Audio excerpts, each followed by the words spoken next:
I could accept myself to get is like 220. I don't want to get, you know, that heavy again. I agree. When this whole thing started, I was I was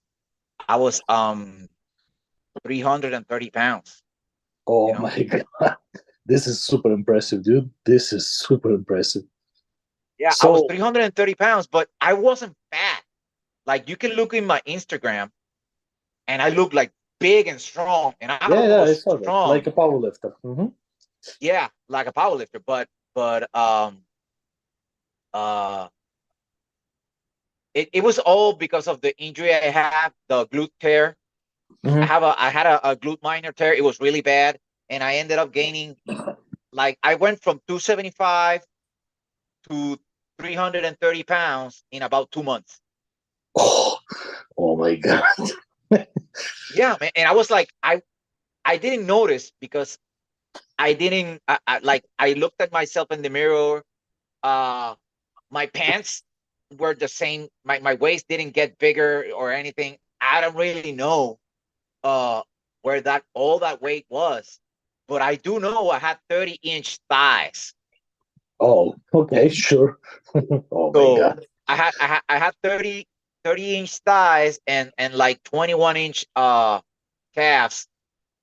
And when I started fasting and losing the weight, that was the first thing that dried up my legs.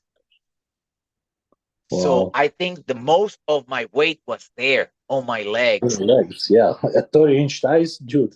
Each thigh was bigger than my waist. Yeah, yeah. Like right now, my jeans are 32 and Uh-huh. they are big. I was before I was gonna go to Honduras, I was like buying some shorts and stuff, and I was buying them like size large. And my wife went like, "What are you doing?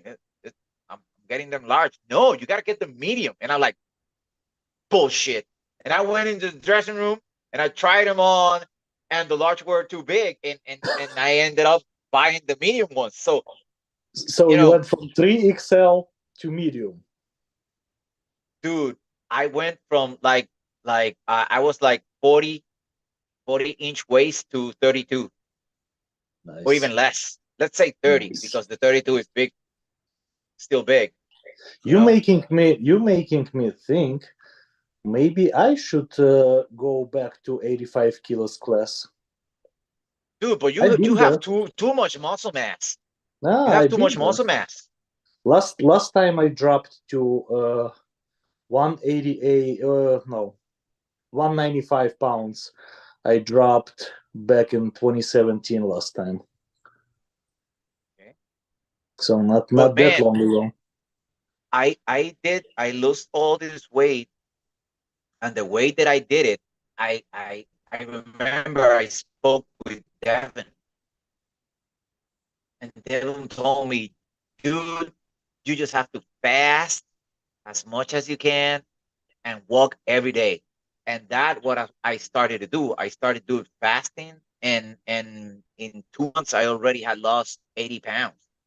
Yeah, I absolutely. remember my cardiologist, I went to an appointment, and between appointments, like in 15 days apart, I already had lost like 26 pounds. And he was, and I mean, he's a doctor, an overweight cardiologist, and he was like, "What are you doing? Are you cutting the salt?" And I'm like, "No." "Oh, you got to stop eating salt." "Why?" And he asked me like, "Okay, what do you eat that makes your blood pressure feel or be different?" And I'll say, if I eat sugar and carbs, my blood pressure will go up. Hmm. And he was like, "No, man, that's the salt." And I was like, "Yeah, yeah, you're right. It's the salt." And I just stopped talking to him because I know he's a doctor. He has to be right, right? Yeah. But You, anyway,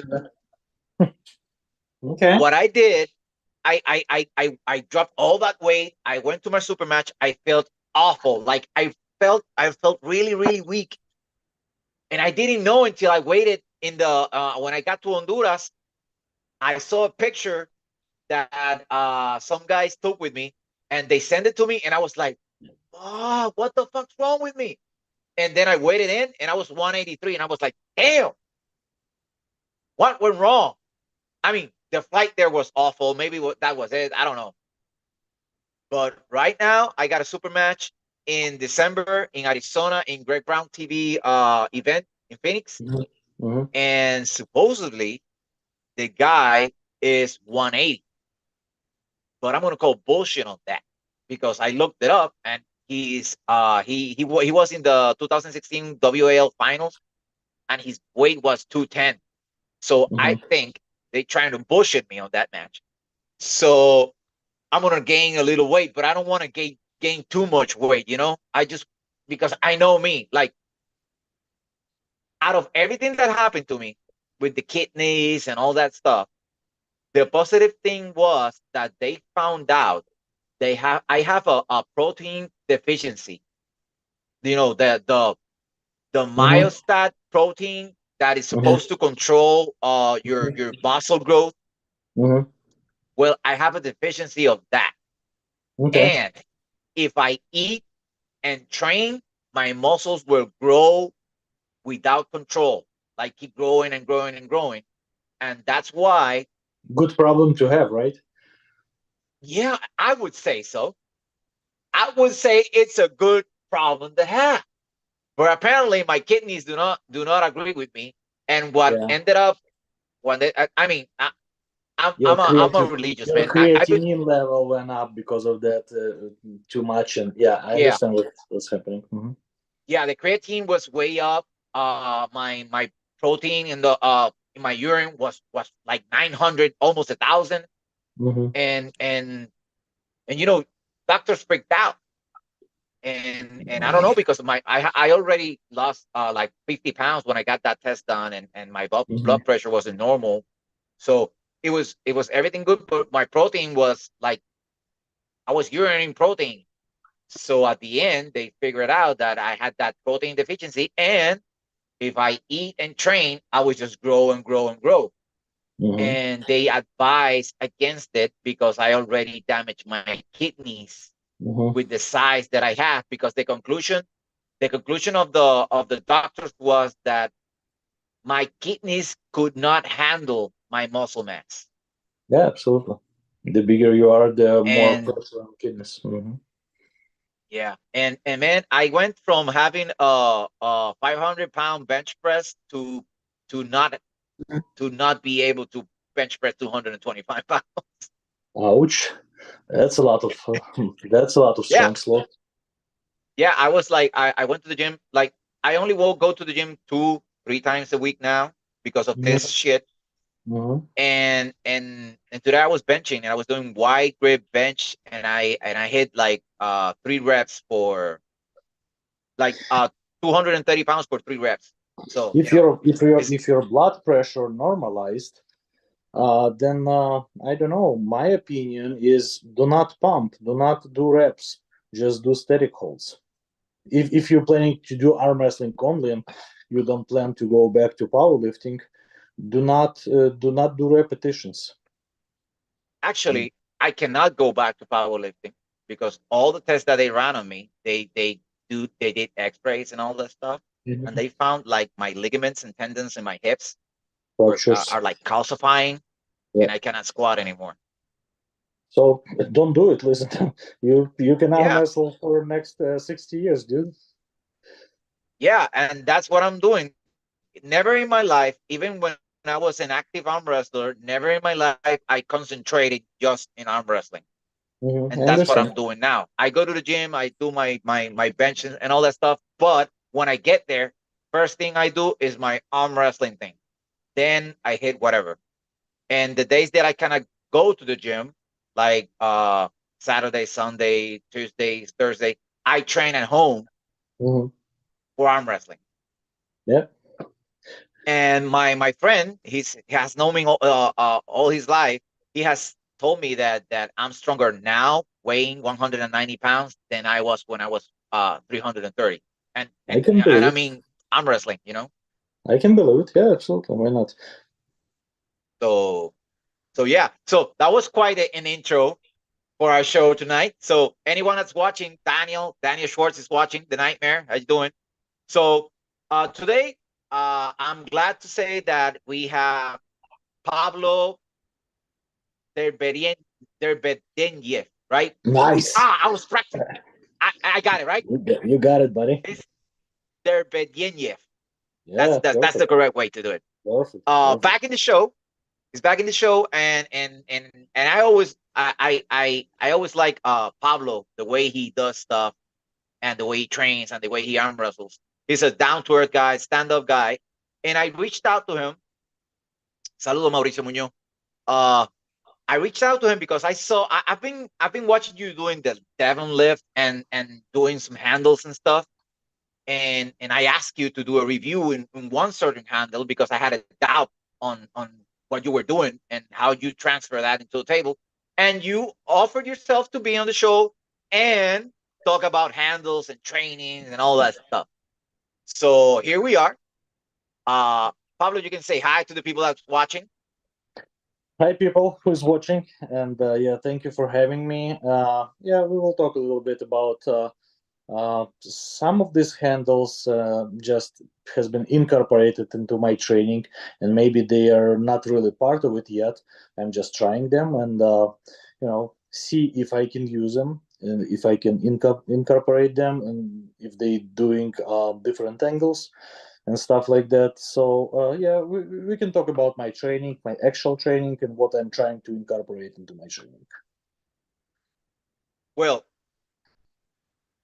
I would say that in arm wrestling training, you and I approached it very similar because I didn't used to use handles, you Mm-hmm. know, and I saw you training, and now it's that you're trying to incorporate handles on your training. But before that, you just went to the gym and lift heavy and do your bicep curls and everything with regular dumbbells or barbells, right?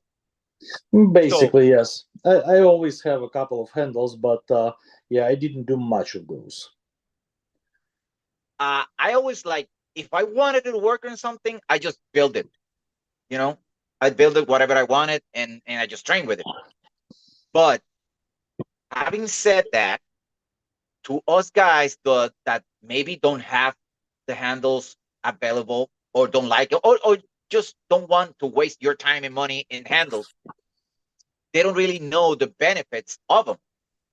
Like, I did a live streaming in Facebook the other day because I spent a whole lot of time looking for a certain handle that I didn't know the Arm Assassins they had and they sold. It was like it's called the top roll stopper. Mm-hmm. It's the handle that you go like this, you Mm-hmm. know. And I've been looking for that for years, and I finally got it.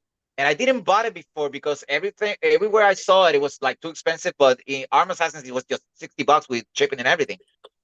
But uh, when I use it in my training, I had to live light with it because I got pains and I don't get accustomed to it because what I used before that it was like a block of wood with a Mm-hmm. nail through it and some Mm-hmm. straps and all that. Mm-hmm.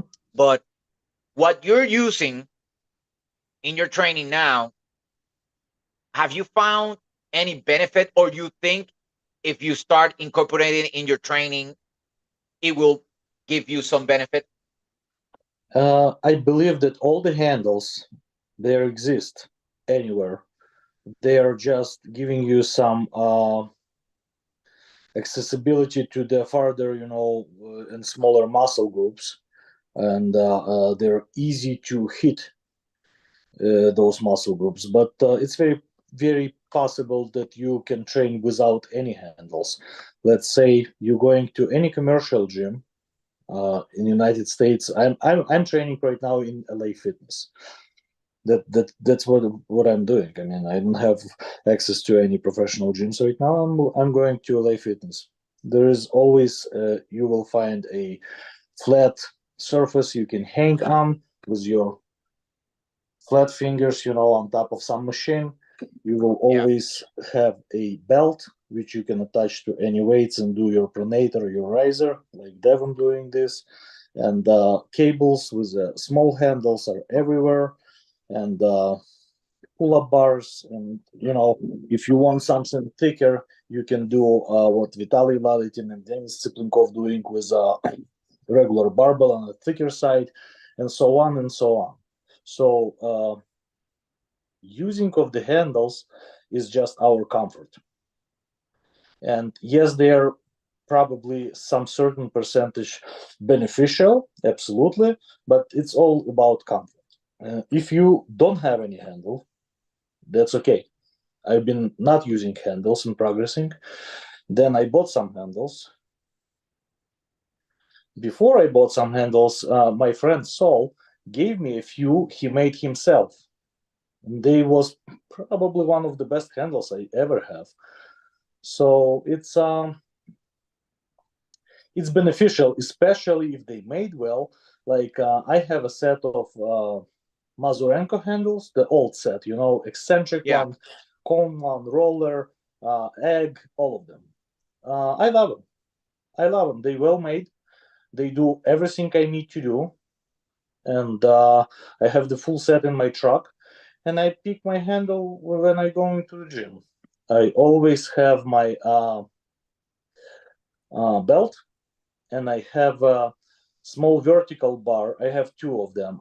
One is my son made for me; he just welded, and one made by Rogue. So, and I have those vertical bars. Again, it's easier, it's convenient, and it's just you don't have to have it. Like Devon, he doesn't use them. He attaches the belt directly to the weights, so it's not a must, but it's convenient. Yeah, and everybody starts with the wrist wrench. That's the first handle everybody gets. The wrist Sure. wrench. It's Yes. it's it's it's even easier to build, you know. Mm-hmm. And it some might say it's the cheaper kind. Like it's the more the let's say it's more available in all companies that do wrenches Mm-hmm. no handles. It's Mm-hmm. available, you know. So everybody starts with that. And I remember I built my first wrist wrench. It was with it was really bad, but it did what it had to do. And then a friend of mine gave me my first wrist wrench. But that's the only thing I ever had like professional handles for the arm wrestling table, and the one that I just bought from the Armors Assassin. I that's just the only two I have. Others I've built myself. But uh, when I train in the gym, I always try to I always use whatever I had available in the gym. Mm-hmm. You know, I didn't even use straps or anything like Devin does, and Okay. and the approach to training with the handles, I think is it's like how can I say this? It directs you to a certain way of arm wrestling. Yes, I agree. I agree. Mm-hmm. So, like, you see Devon, what he does with the judo straps and stuff. He doesn't use any handles because of his style of arm wrestling. He's open top roll, back pressure. You know, that's why he doesn't use the handles that much, because whenever he uses the handle, it's kind of an inside option. Uh, no, he using that just piece of PVC pipe, kind of wrist range. But he's applying the actual belt a little bit different. He using some of the handles. I've seen him use like the big Yes. Hmm. multi spinner thing that he wraps up and trains and puts the pressure below or high. And Yes. I've always Hmm. seen like oh, Cody Merritt, it's in the chat. Hello, Cody. We're just Hi, talking Cody. arm wrestling training and handles. Uh, so what I felt or what I feel, and this is why I don't actually buy handles and stuff, is because I feel like direct you to a certain way of arm wrestling, like a hook and stuff, Mm-hmm. you know. And Mm-hmm. I believe every handle does that, right? But the benefit of certain handles is that you can strengthen your fingers and hand in certain ways, and that's why I'm trying to incorporate handles into my training. And I've seen That's you absolutely right. trying some and doing that. And here's the question I got for you: whatever Mm-hmm. handle I do or whatever I do for training, handle, straps, lifting, I try to mimic or try to visualize or and feel the pressure in my hand, like I was grabbing somebody else's hand. Mm-hmm. So the handles you've been using, how do you try to make it feel like you're really holding on to someone? I am not trying to mimic that I am holding someone. I'm trying to mimic someone who already did it, to compare and know approximately my level of power to some of the elite athletes, different levels. So let's say Devon's lift. I never did exact that lift before. I did it my way on the Scott's table, where I'm doing biceps. So my elbow was hitting against the board, and that was my lift. But it was not too much different from what Devon does.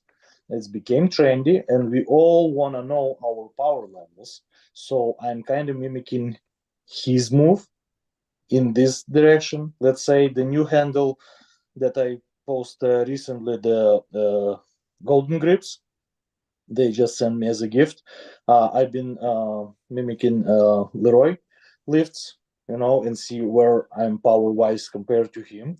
If I'm training with just normal training, I'm not, trying to post anything or compare myself to anybody, then let's say I know that with this type of handle, I hit my fingertips, right? My mind will be set to load maximum load on very point of my fingertips. I will not put in my mind that I'm arm wrestling somebody at this point. I will try to load them equally as maximum as I possibly can. That's Yeah, the and example. that's why I asked you if you could do a review, because that golden grip or golden what you just said, it's yeah, you grab onto it and it's like Mm-hmm. pulling, like you getting the weight down and you just grip it up, Mm-hmm. and let's see, that's like a back pressure movement, right? No, No. I thought so, but it's not. Okay, so there is basically 3 points of strength in this move with this handle. It's your actual grip, so you can hold to it and it will not slip. It's your angle, and it's your riser, because you have to hold it relatively. Oh, yeah, there you go. And what was the surprise for me and very interested, that it's not my grip. My grip is stronger than my riser on this particular handle, so I can lift more with my bicep definitely than 105 pounds. I can grip on more than 105 pounds, but my riser start to dumping at 105. Oh yeah, so when you do the lift, your riser gives. Yep. So I Yeah. need to train riser, then I will lift more. Yes, and that's my point. That was my point when I saw the video, because I Mm-hmm. was thinking, okay, it's. I was thinking like myself, if I would do the lift as I go up in weight, my riser would give, because I know that's my weakness. And I was thinking, how can I use that handle, wrapping it up in some sort of way that I can like work on my riser too? Because when I work on my riser, I got my like the strap in my thumb, then I wrap it on my hand and just put it the weight over my knuckle. You take And with that, my opinion, you take that handle, you go to your maximum or approximate maximum. Let's say it's 100 pounds. Then you drop 20% or 30% down, depends on how long you're planning to hold it in static position. Lift it, hold it. Let's say 10 seconds. Drop it. 5-10 seconds break, lift, hold, lift, hold. you That's mean you mean how. like just lift the weight with your rising engaged and just hold it. But you keep your forearm always parallel to the floor. Don't do this. Parallel to the Yes, floor, yes. your eyes are engaged, and hold. That's it. Static hold. It will grow fast With that handle. with that handle. Or a Mm. Devon's lift. Devon's lift is great. Same approach. Same approach. Devon lifting, from what we see online, and it doesn't mean that the only thing he does. Maybe he does this only, but I believe that he doing this with depends on the stage of his preparation. He doing this same exercise with a little less weight, but he's holding that as in a static position for a longer period of time, not just lift and drop, but he lift it, hold it for a few seconds or maybe 10 seconds, and then put it down. You know who Toby Sanchez is, right? Yes. Well, Toby is Todd Hodgins' training partner, right? Mm-hmm. And they lift weights and they train 3 times a week. And we've talked about this Devin Larratt lift, and what he says of what the conversations he has had with Todd is like they call bullshit on that lift, because they say in the arm wrestling table you gotta be able to be strong in full range of motions, and I understand what they are saying, but I found like I there's a logical thing on what Devon does, like I try to do that lift, and I'm really fucking critical. I criticize myself a lot. I feel like I'm not doing it right, you know. And I started doing it. Luis Maldonado from Colombia, asking Mm-hmm. him for some advice to pull my opponent on December. He told me do the Devon Larratt lift, but don't go heavy. Just do sets of 20 with I little agree. weight. I agree. Sets of See? 20 with little lift, what he advises you is very good thing, because when you do your sets, you're lifting, but your riser is immovable, it's static. So it is a static hold. So you're lifting, you constantly loading static on your riser. That's great advice. That's exactly what I'm talking about. Yeah. Because I see a lot of people like here in Puerto Rico trying to do the lift, and they start, I don't know if you can see me, but they start like, if you do the lift, I mean, imagine my arm is at 90 degrees, right? Mhm, If you pull the weight, like your your your arm has to stay at 90 degrees in your elbow, and your mhm, riser has to stay engaged and not move, and your pronator cannot be beaten by the weight. You got to hold the position, right? mhm, And when you see these guys doing the lift, they go like, or they go like, they open and I got 130 pounds. No, you're like lying to yourself. And this is why I criticize myself a lot, because I've tried it in a whole different ways. But now that I'm just doing 30 kilos. That's like 66 pounds or mhm. 20, Yeah, exactly. right? That's what I'm talking about. If it's like 70 to 80% from your maximum. Don't. I would, during my training session, if I don't want to post it somewhere on social media, I would not even go my maximums. I mean, I may max out to see where I'm at every few weeks, but you know I'm getting excited sometimes, and sometimes I feel like I can, so I'm start loading because I don't have a strict program I'm training on. So I'm start loading. Today is a heavy day, so my decision, Yeah. and then I will go heavy. But other days I don't do that. You know. I mean, I would love to see you go into the West Side Hutchins. I call it West Side Hutchins, like Todd's program and the way he does it, because you're a very powerful man. And that things he does, like I've done it, and it's painful, but your power rises like really quick, you know. And a guy like you that it's strong as you doing that, it's scary, you know. And I can that's I can the try. I never To be honest, I never pay attention to Todd's program. I'm not sure. Can I find it online somewhere, or If I you have to if reach you out? go to Todd Hutchins' YouTube channel, Uh-huh. everything is there. He has videos explaining it. He has videos doing it. Like he's a really smart man. I mean, he's an engineer, Absolutely, you know. absolutely, he So is. and sometimes people just post things on Facebook and tag him like with a question, and his answers, it like he has an answer for everything because he everything he does is for a reason.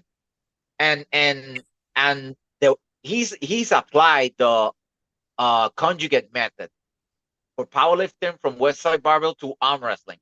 Mm-hmm. And if you're a powerlifter, you've always heard of the conjugate method, and you if you're an athlete, every athlete, the conjugate method works, makes you strong, makes you better. And Todd has found a way to apply it to arm wrestling, and he has simple things and he has advanced things and complicated things. Like I've never understand why the thing with the chain that stops you. And he explained it to me like a couple of times, and he just gave up because I didn't get it. Like, He's like, okay, you you know, stupid. yeah, he was like, okay, you don't get it, you stupid. So you'll figure it out soon enough. Sure, But sounds anyway, like fun. if you are willing, you just go to the YouTube channel or even reach out to him. He would to you. He would like explain it to you. Maybe tell you come over to my house and I'll show you because that thing works and there's the I divide arm wrestling in two eras. Like Devin Ladd was the first YouTuber, arm wrestling YouTuber, and he started showing the way he trained in social media. And I always say that Devin Ladd changed arm wrestling because he turned arm wrestling training into from just training to a science, you know. Mm-hmm. And now when we see what Todd has done and the way he trains, we have like two ways to go. Like you can go the way of the giant pumpkin or whatever Devin calls it, and you can go the Todd Hutchins way. And then we have the old ways. It's the John Bersenk way that he just showed up to every practice and to every tournament and he pulled every week. And we are seeing now that that era. It's sad to say because I'm 42 years old. I'm old. You know, it's sad to say that's Tell like me the about it. dinosaur era. Yeah. Tell me about it. Yeah, we're getting old, man. We're getting Yeah, old, and I and feel and it. and and that style of arm wrestling that John Bersenk did, that he just arm wrestled a lot. It's the dinosaur right now because all the guys that are incorporating all different kinds of things in training for arm wrestling are beating that style.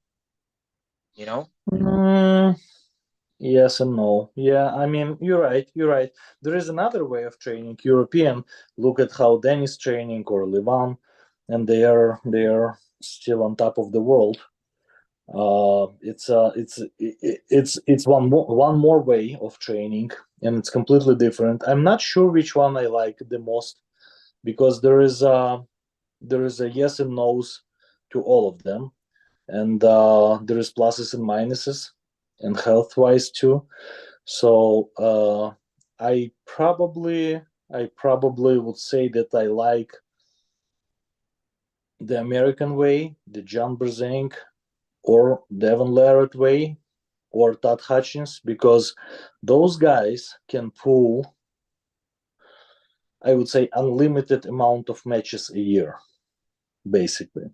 And if you'll take a look on Levan or Dennis, they only pull twice, three times maybe, and that's it. It's limited.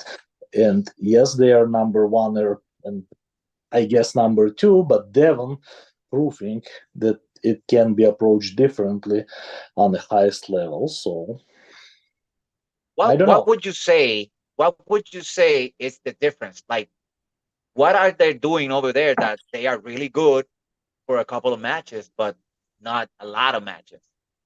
They picking too high.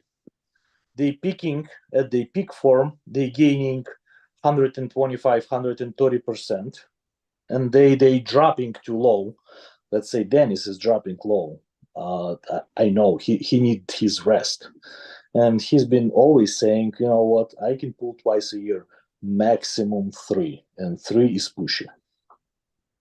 That's it, Yeah. and it I mean, works. how can you call no? How can you call yourself being number one when you're a guy that only wins one match a year, and you got a guy that wins 10 out of 12? Listen, it's and I feel the difference, to be honest, that in 2019, I believe, I pulled 22 or 24 tournaments, okay, a year, in one Yeah, it's single a year, lot. every 2 weeks, every 2 weeks. And now I still can pull those tournaments every 2 weeks because they would be practices for me. But I would not compare it to, let's say, my super matches at the East versus West, or I would not compare it to my super match here in Knuckles Up in New Jersey. It's a completely different approach, and it's completely different opponents, and it's completely different styles and endurance prep and power prep, everything. It's different. Yeah, it's totally different. And how how do you prepare for your super matches?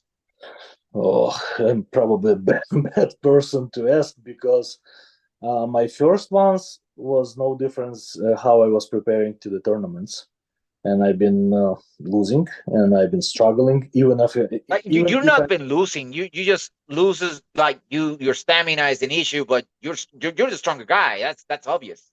I fixed my stamina. I mean, not to the level of Devon, but let's say when we've been pulling with Marcio, I was worried about my stamina. And Marcio is not known for best stamina, but at the first match, I won on endurance, and it was a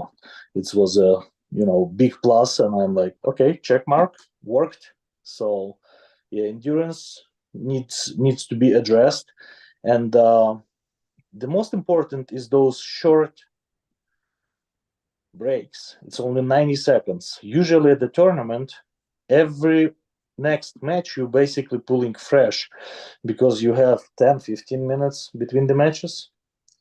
And here you have only 90 seconds. And you have to recover in those 90 seconds.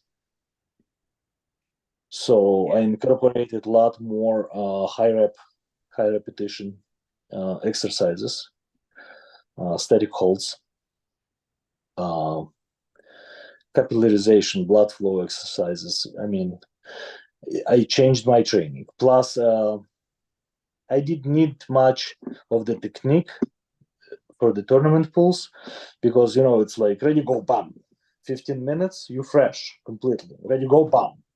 And here it's different because you pull a hard match, you have 90 seconds, you're still dying, but you have to pull again. yeah, So differential in style between the matches can save you. If you can pull everywhere pretty much the same, outside, inside, switching your technique between the matches will, I mean, may save your ass even if you're not the greatest endurance guy. yeah. I would say I got a lot of endurance. I think so. I got a lot of endurance. You know why? I could give you. I don't know if would you take this advice from me because I know you're a higher level arm wrestler. But what I do is I train each arm separately. That's a great Like approach. I just go and okay, today's workout. These are my movements. I go not stopping. Like I do a set. I do like 15 seconds rest. I do another set, and I work out my entire arm, thinking like I'm on the match. Mhm. Thinking those short rests and that stuff, and it's actually worked. Like I can practice for hours, and I won't get pumped like my arm won't get bloated with blood. You know, it would get tired if I go for 4 hours. But in a super match, how long is a super match? 30 minutes stop. You know, so Well, it I've been in a longer one once. I hated it. Yeah, but yeah, you're right. You're right. Absolutely. so I do that. I just go, okay, this my right arm. I'll do all my movements, my 3 sets, my everything I have planned in a row, and then start again, and then start again. I do it like that, and I Hmm. was write everything down, and it actually worked with my stamina in my arm. You know, uh, and when I pull, when I don't have much people to practice with, but when I Hmm. practice, I'll do it nonstop. I just get on the table and everybody just go one after the other, one after the other, one after the other, until I have to Yeah, say, okay, stop a little bit, that and I'm then doing too with a group of people. If there is a lower ranked arm wrestlers, yes, I'm doing the same. Plus, I may incorporate a rubber band to load myself even more. yeah, that's exactly what I do. Sarah Latona is on the chat. Hello, Sarah. Hi, Sarah. Her husband is very, very knowledgeable in training in arm wrestling. Like when I went to Vegas and I went to California, and when I went to Alan Fisher's house, I was like, fuck, after 26 years in arm wrestling, I don't know shit about it. And Hmm. then I went to Brandon Allen's house and finally met Jason, Yep. and I said like, okay, I know even less. You I know, met I met Jason in the same house. Yes. yeah, he's amazing. He has Mhm. like every guy he coaches is strong. Yeah. Yeah. They, I, No. Yeah. I asked Brandon couple advices. I never worked on this with Jason yet. Listen, we're still young. We have time. Now we have time. yeah, We was yeah, running out of time 20 years ago. Now we have time. yeah. So, so I would advise on the stamina thing that you train your arm one arm at a time, one first, the other one whichever you like to make stronger first. At least that's So how I'm yeah, working it. it's a great advice, and I see why. Absolutely, you're right. The only problem now I see that I will have to give up on my habit where I pulling two super matches on almost each event. Yeah, We'll see. We'll see. but you're pulling left and right. Yes, almost always. Well, as the Jerry Maguire movie said, "Show me the money. If the money's right." Yeah, I'm not sure if I'm doing this for the money yet because there is no money for me yet. It's barely covering my travel expenses, but It's a good experience. It's good. it's It's good anyway. it's kind of it's not even experience. It's how I like it, and I feel like my setup here is different because if I have one super match, it's different setup for me. I don't know why, but Yeah. it's just different. When I have two, I perform much better. Really? Mhm. It So you may get more take from me a focus. couple percent. It may take from me a couple percent more, but my brain setup is much better because I know that I have to win the first one fast to be Yeah. fresh for the second one, and that's usually the case. Yeah. Yeah, that makes sense. That makes sense. Like my left used to be my stronger arm, but now it's out of commission. I only pull right. But I don't know. Maybe yeah. That Thanks could to White be Cell something. Biologics, thanks to White Cell and stem cells, I'm back in business with my left because I Yeah. was about to retire it. It was so painful. I still could have arm wrestle a little bit on a lower level, but I couldn't train it anymore, and that's the problem because you're getting weaker if you cannot train. And after a couple sessions of stem cells, I'm training again and I'm lifting approximately the same weights with both arms. Well, strength like lifting wise, my left has always been kept up with my right. But today, when I was to the gym, the Mhm. lifts were felt easier on my left, and I was like, coming back. It's how your brain works. I mean, forget it.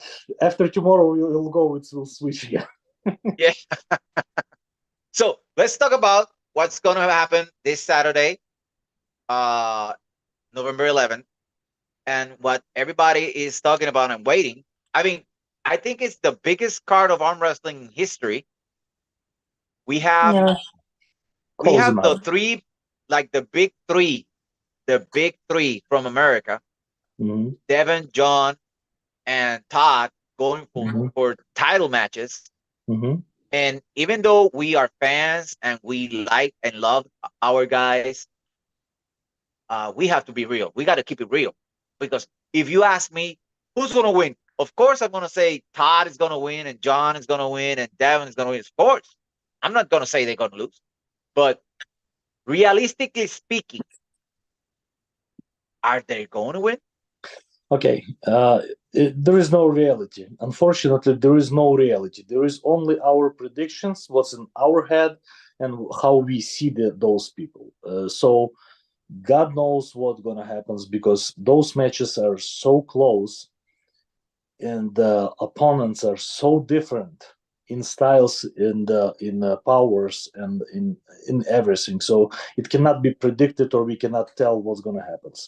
But my opinion, personal, Dennis will win. Very close match. So 5% difference, 5% difference, no more than that. But Dennis, I believe, will win. Uh, then John and Sasha, I would want to say that John will win, but there is only, you know, there is a but because John was dropping a lot of weight and he may lose necessary power for this match. But I believe he will still win because of his ability of finding the weaknesses of his opponent. And Antadzilla match. This is like ridiculous, I believe, and that's how it's supposed to be. So Kidirgali is supposed to win theoretically, but Tadzilla is unpredictable, crazy dude who just may overpower him and just go straight to the to the pin pad. It's possible, but I believe that Kidirgali will win. And again, there is no more than 5% difference on those predictions. I remember when when Brock Lesnar got into the UFC, Mhm. I was like so pumped because there's a saying in Puerto Rico that uh, maña puede más que la fuerza, which means that knowledge and wisdom can beat strength, right? And Mm. when Brock got into the UFC, he ran over everyone, and I was like, yeah. I was a big, strong guy back then, so I was like, yeah, power will run through you. Okay. Having said that, uh, Todd Hutchins and Ungerbayev. Ungerbayev is very well rounded, and he can go and pull everywhere, but he's also strong. That's what Oh, yeah, people don't absolutely. know. No, he's not weak, definitely. It's not weak. If you've seen, like, you don't find much training videos on him, but if you look on YouTube, you will find him, but you have to look for him. And he does some crazy lifts and very awkward precisions. I know. So, I've been following him. Yeah. yeah. So I haven't heard Todd say, let's see if he has 100-kilo elbows. Mm-hmm. That's what he said to Irakli, Mm-hmm. because Irakli said that, like, he had a 100-kilo biceps because he can curl 100 kilos. Mm-hmm. And Todd answered like, let's see if he has 100-kilo elbows, like how much his elbows can take. Yeah. So I believe Kirilgali has strong elbows to withstand whatever Todd can throw at him. Uh, I believe so too. I believe that Kidirgali will win. But listen, I never underestimate Todd Hutchins, because he proved that he can pull pretty much anybody on this planet. By the way, that's one of my dream matches for a long time now, and I cannot set it up for a long time for different reasons, but it will happen hopefully. It was close in Michigan States because I know they talked about it, but they didn't found Yeah, a yeah, they promoter didn't find that could put it the on. yeah they didn't find the money. We already set the date. We started. It's been working for him, for me, but we didn't find anybody who wanna pick up the cost. So I won't tell you this. I won't tell you. I don't know if you heard. I don't know if you heard, but you know who Magda is, right? Yes. Have you talked to her lately? Yes. Yes, I did. Have you talked of some stuff in the future? No, not that close yet, but yeah, I believe that Well, before next one we'll talk. Yeah. throw the name Todd Hutchins in a Yeah. Caribbean island. Throw that name. Throw it. Just throw it. Just Okay. throw it. Okay. Uh I okay. will. So that would be great. That would be fucking awesome. But anyway, what I was saying is I think Todd is gonna win because his power. If he can find the stamina to just go 100% without stopping and downgrade like he did with John. Mm-hmm. You see that John match that Yeah. he prepared to stop a top roll and he just that pressure right there he didn't stop. Like people said like, oh, what happened to John? He lost. Fuck that shit. That was like Todd going 100% for minutes, and Mm-hmm. John couldn't bring him back. If he Yeah. can, first of all, he has to be stronger than when he pulled John, and he would have to have more endurance than he already had because I think that's the only way. The only chance he has is to like go 100% and do not let Kirigali move. Like get him into a position and make him stay there. If he gives him a chance to move either way, that's it. But if he can make him stop and fight him there, his power will overcome I Kirigali. But listen. I agree. I just yeah. All of them are super interesting matches, it's gonna but be very exciting, you know. the one I'm really looking forward to see is Dennis and Devon match. I want to see that match. And to be honest, I don't even necessarily need to know uh, how they how they win. I just need to know the score. You know something? I'm like, that's exciting match, but I'm like, how is it gonna go? Because they practically pull the same way. Is it gonna be 2 hours of them holding themselves in the center No, of the table, or no, no, it's not. I think what it's gonna decide the match is whoever has the ability to hit. Whoever has the ability to hit first, that's I think that's gonna be the They deciding they, factor. they, they, they will not hit first. So you think it's gonna be like They will in stop the in the center middle. of the table? They will stop it somewhere in the center, and then we will see. It's gonna be a long match. It's gonna be a long match. I know that. Not 2 hours, but it's gonna be a long match. Yeah, they will not go 0 to 100 starts. It's not Yeah, it's happening. gonna go slow. It's gonna go slow. Yeah. But what about if Devon goes 0 to 100 on that ready go, and Dennis is not expecting that? Then Devon will lose, because on the go 0 to 100, you're making mistakes and you're losing some of the angles, because your stronger part will dominate your weaker part, and you may lose your wrist or your riser, pronator, if your opponent is strong enough to stop you, and then it's a problem. So they will not do it, at least in the first couple rounds. Then, if there is a Yeah, domination somehow by or another, they may do that if they will feel like it, but I doubt it. It's gonna be like it's mind-boggling. Whatever's gonna go No, down. no, no, not really, not really, because they don't speak. Their brains don't speak the same language.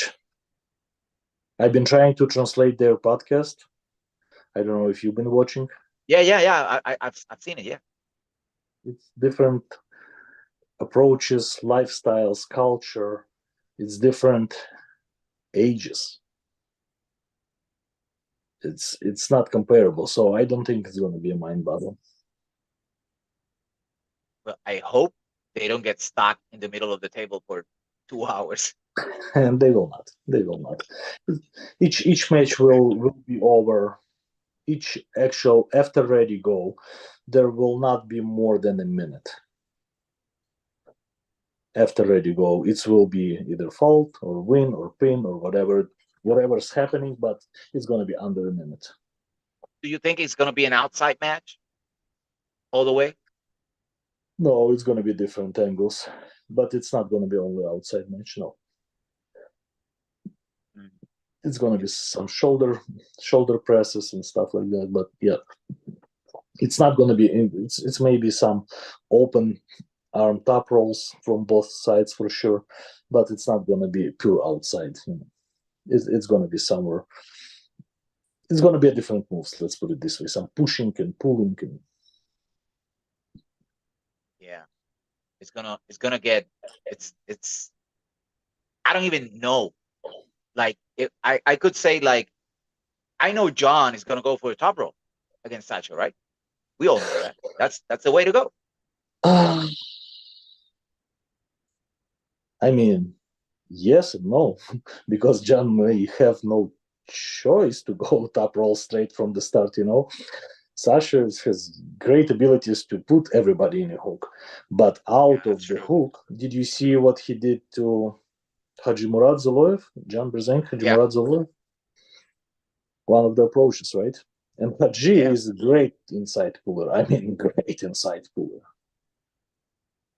So But we'll see. I was thinking, based on the last practice I saw of John and who was practicing with Todd, Mhm. they stopped because they heard the shoulder pop and all that, and I was like, well, John ain't going inside. He's gonna try a top roll satchel. Mhm. That was the logic I found on it. But maybe we could see John overpower him inside. But as you say, No, no, it's no. 20 pounds less. Yeah, Jan will not finish inside, but he may be put inside. But then Jan have great abilities to rolling out from the hook.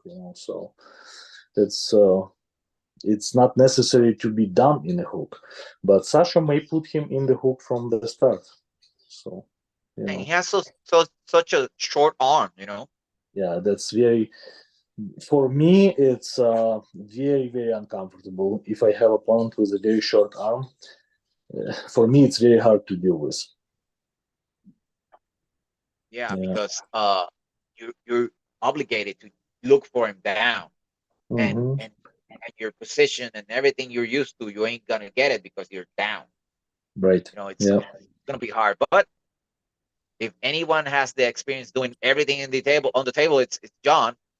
So I will say they all gonna win.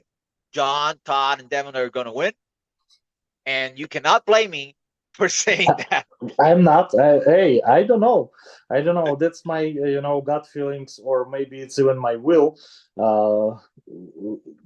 with those predictions. But we'll see. Those are relatively close matches, so it's Hey, yeah. I want to ask you something. You were in the Knuckles Up event, yeah. You Mhm, pulled there mhm. 2 matches.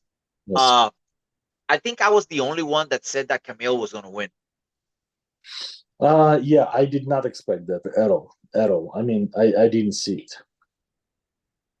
I but when I I did saw, I had him on the show that week before the match, and I've been following him, Camille, for a long time. Uh, and I knew he only needed a chance, one chance, yeah, to show yeah. what he could do. And I love Dave. I love Dave, but Camille was like a wild card, unexpected, and the change of the Mm-hmm. opponent in such short time, I knew it would affect Dave and Camille and his style. He just goes, he will Jerry Calderette you, Yes, yes. and and and how was everything about after that match? How everyone felt, like everybody was like surprised of the result.